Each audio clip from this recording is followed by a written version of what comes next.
Welcome, Leverage to Scale listeners. I'm your host for the episode. I'm Dan, and I am joined today by an entrepreneur who doesn't sleep, I think. We're Robert Eckelman, the founder of ConnectADtv and other stuff. Robert, welcome to the show. Thank you. Nice So to I be here. say you don't sleep because when we were talking to get to know each other a little bit beforehand, I asked how your day was. And it's a Monday as we're recording. You said, well, it's like Saturday, like Sunday. It's like every day. And my first thought in this time period was, oh, the coronavirus, quarantine, whatever. And you're like, no, that's just how I am. So tell me a little bit about you, Robert. You are an entrepreneur who just loves to do what you do and create and work. Tell me a little bit about you and a little bit about ConnectADtv and what you're creating right now. Yeah. So in order for me to tell you about me, and since we're talking about work, we'll start at the beginning of a career, right? So listen, after I graduated college, I did what most people don't do. I actually got a job in my major. I majored in advertising, and I started in advertising. Right on. Kind of strange, right? Yeah. So I started, and I started selling local cable, and I loved it. It was an immediate fit. When I say selling local cable, I obviously mean the advertising on local cable. At that point in time, we had CNN, ESPN, MTV. That's all we could insert on, and the world's changed a lot. And I kept that job for quite some time. And after about 4 years, I moved on and I started working for network TV, which was NBC. And in about 1997, I did something really neat. I started working with the local blood bank and actually my news department, which was strange because ad sales didn't really work much with news at the time. And what it came down to was we had a blood shortage in our area. And I explained, I said, look, the reason why people don't always donate blood is they don't know where the blood bank is, or when they donate, they want to get their cholesterol count and they don't have enough advance notice to go do it. So I spoke with the GM of my station and I worked with the blood bank and I said, look, why don't we put the schedule online? And this was 1997. It was dial-up. It was like we had weather radar and that's about it. Yeah. So we took a bus, we wrapped it, and every day during the news, there was an over-the-shoulder with the newscaster saying the Bloodmobile will be at, and you can check it out online. And that's when people started doing it. And all of a sudden, it's like, wow, there's something to broadcast and online, TV to digital.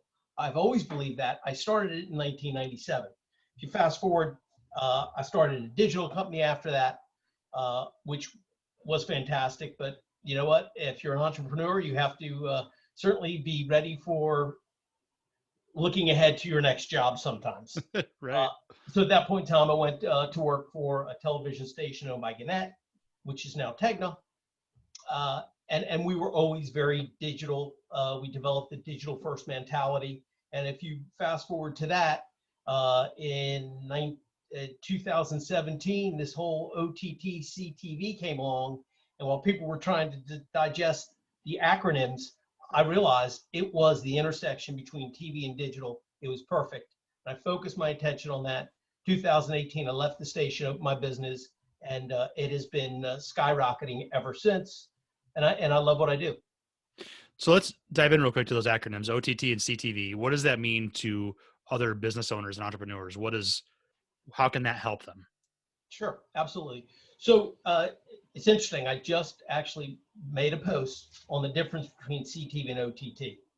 So CTV stands for Connected TV. That is a device connected to your TV that brings in video from the internet. OTT stands for over the top. That is content provided over and around the traditional cable company or broadcaster. Now, a lot of people think of CTV, Connected TV, and OTT over the top as one and the same. They are very different. CTV means that it shows up on your television set, period.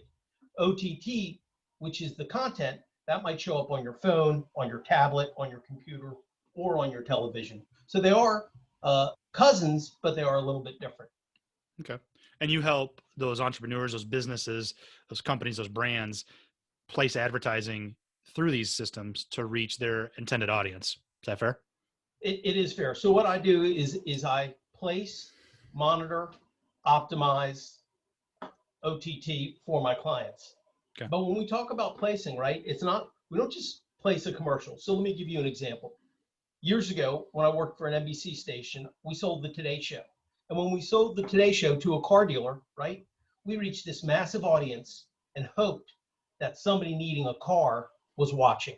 Right. With OTT, we don't do that. We're program agnostic. We build a profile. So if the dealer is a Mercedes dealer, for example, we look for somebody who has a luxury car that's coming off lease, somebody that's been looking at a Mercedes either virtually online or physically. They may have gone in the store. And we can use data points to find that Mercedes buyer. Now, I don't care what they're watching as long as it's brand safe, but we target that viewer. So we've taken the whole audience and shifted it. It's all about the viewer, not about the program. So that's when I work with people. First thing we do is we say, okay, what's your sweet spot? What's your area? What does your client look like? So we start targeting by lifestyle, by income, by occupation, by gender. It's very different. It's a very targeted approach, but it still has video, and I'm a big believer in video. Yeah. I mean, video, I mean, gosh, we go spend all the time in the world at movie theaters, or not, maybe not right now, but like in front of our TV, in front of our phones, our tablets, everything. Video is where it's at, right? It's second only to face-to-face communication, right? I'm kind of smiling because you said, are you going to turn on your camera? Right. The irony of technology. Yeah, no, I mean, you're absolutely right. I think, and it's interesting that you saw that happen back in '97. Why did you start your own business then to like get to where you are today? Why did you want to start your own business? So in the spirit, I always try and keep everything positive. If you don't have something positive to say, don't say anything. And I'm going to keep it that way. There's not a big but I would tell you, after being in management for a large broadcast station for 17 years, quite frankly, I was getting burnt out, right? And what happens is when you're there and you have a big staff underneath you, and quite frankly, if you're in the broadcast business, they're always trying to figure out what's next. And I love my company. They were great. But the fact of the matter, I couldn't focus on one thing, the one thing I wanted to focus on most, and I was growing tired. So I decided, you know what? I'm going to step outside. I'm going to give it a try. And I've done that before. It wasn't my first shot at being an entrepreneur. And what I found was, as a small company, I could focus a lot more attention on my clients, and I really loved it. So what I found with the big company, we were a bit opaque. We were telling people, okay, you're getting OTT, but we really didn't give the full picture of what OTT was. Quite frankly, we had people on the back end, which is the operations end, that were kind of new. We had sellers on the front end that were kind of new. So we were working hard. We were working, trying to get great, but we just never got great, right? Doing it by myself, I've decided it's very interesting. When I was the general sales manager of a television station, my loyalty was always split between being loyal to my company and loyal to my client. I never have to split my loyalty anymore. I'm 100% loyal to my client. So I started these saying, you know what? I know what big companies do. What happens if I run this like a small company? And I do run it like a small company. I've never had such good relationships with clients as I do right now. And I love that. Interesting. And so that's a great reason to start it, right? I mean, that's the almost the how maybe. So I want to dive in now to the next part of the journey. For me is always the why, right? When we talked before we started recording, you mentioned that your DNA is you're going to get up on a Saturday morning early when the family's sleeping. You're going to do your thing. You're just going to work. It's part of who you are. What's your why behind what you do and how you do it? What motivates you? What's your responsibility as an entrepreneur? Yeah. Well, you know, what motivates me is successful outcomes. So if I start, you know, they always say start with the end in mind. So the end is find that successful outcome, right? Now I need to find the beginning. The beginning is find a client, right? And find a client that wants to change. Find a client that says, okay, this is what I'm doing today, or this is what I did last year. What do I need to do to keep up? Not only to keep up, but to get a strategic advantage. And quite frankly, this is exactly what happened. I just started looking at what the opportunity was. And it got to the point where I'm like, there is a better way to do this. I can be completely transparent. I can show people so as a broadcaster, we'll go back to that same Today Show. I wanted to sell the Today Show for $600. The buyer wanted to buy the Today Show for $400. There was always that friction in between what I needed to sell for and what they wanted to buy it for. Sure. I wanted to get rid of the friction. I wanted to say, how can I help businesses without friction? My clients see exactly what I buy OTT inventory for. I have a fee. They know exactly what I charge in my fee. There's nothing hidden. So my why is there was a better way to do advertising without friction, more targeted, and generate better results. And I think the ultimate part of that why was I had to do it for myself, because in a big organization that level of transparency just doesn't exist. And there's reasons why. There's a lot of overhead. These are good companies. I'm going to go back to, I have nothing bad to say. These are good companies. My company's just different. Sure. And yeah, and different can be great for you, and sounds like things are going well and you're having success for your clients. So that's a good thing, I think. I like that. You know, let's go back to what you said at the beginning. I don't sleep much. So the other night when I did not sleep, I turned on a movie.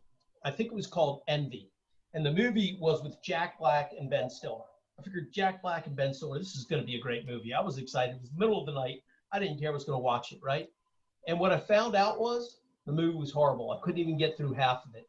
Oh no. And the point is, these guys got a script and they were going through the motions. So what's my why? I'm never going to go through the motions. I'm going to be very dedicated to what I do. I have to be intentional. When you intentionally do stuff, you intentionally do it either good or bad, but you do it with a reason. This movie, it was like, wow, this is really, they took this and they try to cut it and get in and out of the studio. And you can see that. And you know, anything in life, whether it's somebody, how they cut your yard, how they cut your hair, they're either intentionally doing it good or they're just trying to go through the motions. And, you know, it's so much easier and so much more rewarding when you focus on intentionally doing something well than looking at the clock and saying, is it 5:30? Can I go home? Right. Yeah, absolutely. And that's so funny. You can see it when it's not there. Right. So you know how to go find it. I got to believe that as great as it sounds like it's going, and as much as you are living your why, there have to be hard moments being an entrepreneur.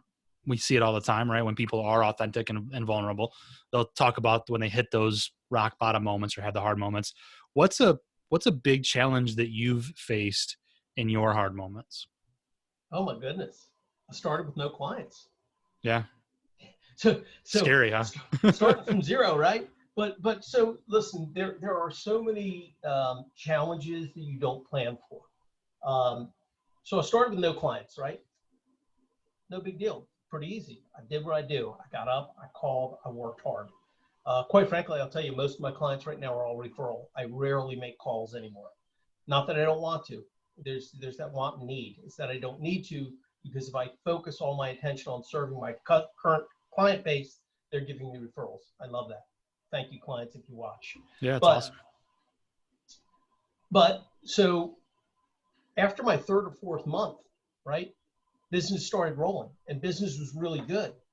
And something I didn't plan for was at 30 days, I was paying all of my media bills.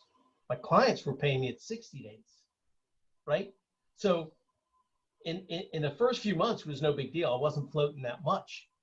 But when your billing gets up, and I don't really want to talk about billing figures, but when it gets very large, you wind up floating large amounts of money.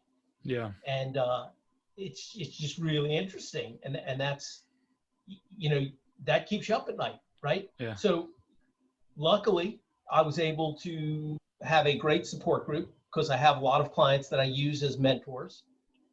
And I was also lucky to have a great supplier, and the supplier, after me paying month after month on time, was able to give me better terms, and we worked right through it. And I guess that's the point of challenges, right? There's a couple ways to handle challenges. You can forget about them until they bite you, or you can say, okay, I have an issue. How am I going to work through it? And the way I work through my challenges, I typically use my mentorship group who teach me and walk me through it. I typically use my suppliers, and quite frankly, I'll work with my clients and say, okay, guys, you know, what are the situations? So it's always very, it's always very rewarding to have a challenge and to work through it.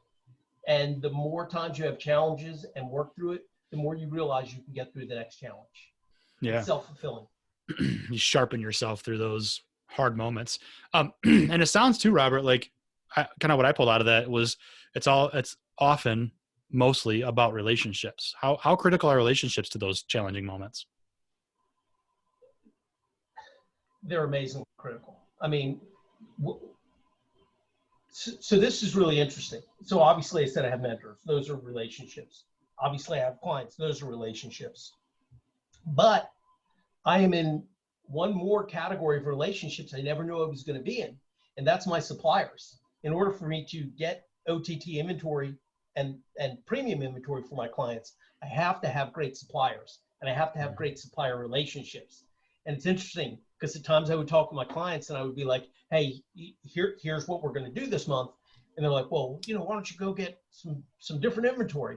I'm like, I'm working on that, but I want you to know, just as I treat you great, I have to treat my inventory suppliers great. So it's very different. Again, I keep referring back to broadcast days. In broadcast, I didn't have to treat my suppliers great. I didn't really have suppliers, right? Yeah. But so it's a nuance, right? So if I owned a restaurant, right, I would have to treat my customers great, but I want the best relationship with my suppliers also. I want that best cut of meat or the freshest seafood. So Right. it is a new dynamic. Just like the float I had talked about, I didn't know I was going to have such good relationships on the back end. Yeah. But I did from day one. And the people I work with have been nothing but wonderful, whether they be clients or suppliers. And again, lesson learned and brought forward. Yeah. And again, what a blessing. You said earlier, you feel like you've been blessed, and that right there speaks to it. Yeah, you know what? It's a new level of appreciation. There were times before when I was working for a big company, that appreciation maybe slipped a little bit. Now, every time I get on the phone with somebody, including this interview right now, there's a level of appreciation. I do appreciate being able to speak with you, share some of my knowledge, and it comes out in every communication I have with my clients. I think they're like, wow, this guy's just really appreciative of my business. And I want them to feel that way because I am. Yeah. Yeah. Gratitude goes a long way. So Robert, if you could redo one thing over the last year or so, what would that be?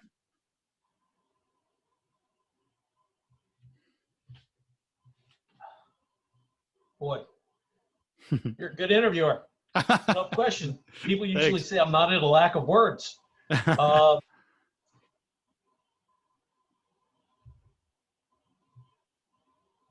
I would have probably looked for some additional support a little earlier.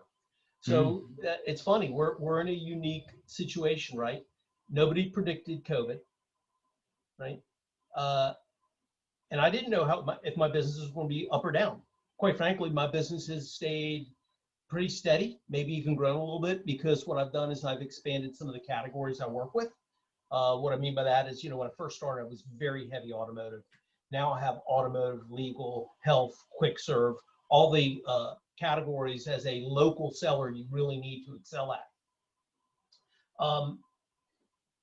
And I've been blessed that I have a handful of people that work for me or with me, because a lot of like my books are done by an outside source.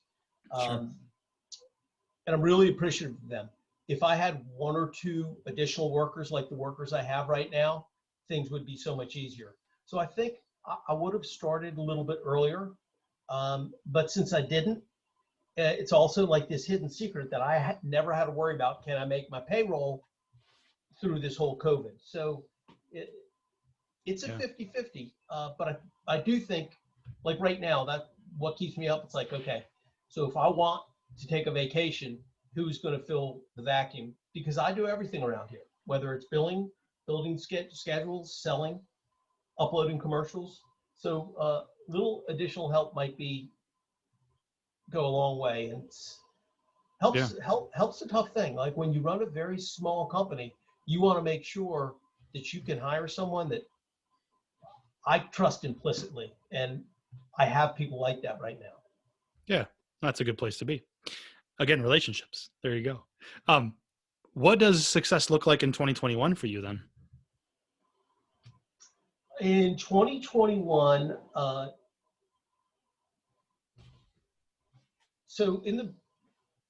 I'm going back and referring to broadcast business again. In the broadcast business, you tend to look backwards to see how things went, and then you look forward to say, okay, what kind of increases can I make? But looking backwards on, March, April, May, June, that's a precarious situation. So 2021, the way I look at it, all of my auto is going to come screaming back. And the new clients that I developed while auto was slacking a little bit will be there also. So what I intend to do is continue adding additional inventory resources so I can fulfill my clients. And I look at continuing moderate growth. And that might sound unusual for an entrepreneur. I'm not looking at fast growth. I want moderate growth because that's quality control. When I started this company, I always said I'm never going to put operations or sales before operations. A lot of companies who are doing what I'm doing, they realize there are a lot of people who are trying to rush to CTV, OTT. So what they're doing is they're putting sales first. And when you put sales before operations, it doesn't work out well. Imagine an intersection with no stoplights or stop signs. Right. I just want it controlled. And I think that has been part of the success because I make it easy to understand and successful. My clients sometimes are like, why are you telling me to spend less budget? And the reason why I tell them, I'm like, because the inventory is not there. We have to have the audience before we can send the message to them. So I run forecasts and I do things like that. So 2021 will be continued growth. Will be continued focus on the categories that are growing, and we'll continue going back to my inventory partners and accessing more inventory or taking advantage of some of the new ad serving technology because this is a very fast evolving space. Yeah, that's great. And how can the Leverage to Scale community jump on board with that mission and help you get there? Where can we connect with you? Well, I think I said this earlier. I think communicating what is good about ConnectADtv, OTT is very important. I also think there is a lot of misunderstandings about exactly what it is, where it runs. So if I can have a platform to continue communicating or evangelizing what CTV, OTT is, if I can continue being a thought leader in the space, and listen, I will gladly share my thoughts and share what I have learned over the years, even with people who aren't my clients, right? Yeah. Because the worst thing that can happen is people try it and they have a bad experience. If they try it, even if they don't try it with me, I want them to have a good experience because a rising tide raises all boats. And I really do believe, look, I have to talk about best practices. So I think that's what this is all about, right? How do I get out there and share my ideas? Because when I'm talking with a client, it's one-to-one. When I'm working with you, particularly in this podcast, it's one-to-many. And so you allow me to multiply my voice. Yeah. So Robert Eckelman, ConnectADtv.com. That's your website, right? Where we can learn all about all that stuff. Absolutely. Perfect. ConnectADtv.com. ConnectADtv.com. Learn all about OTT, CTV. Learn about how this new world of digital plus broadcast comes together. Not new world, but evolving world. Robert, thank you so much for being a part of Leverage to Scale. It's been a pleasure, my friend. I appreciate it. Take care.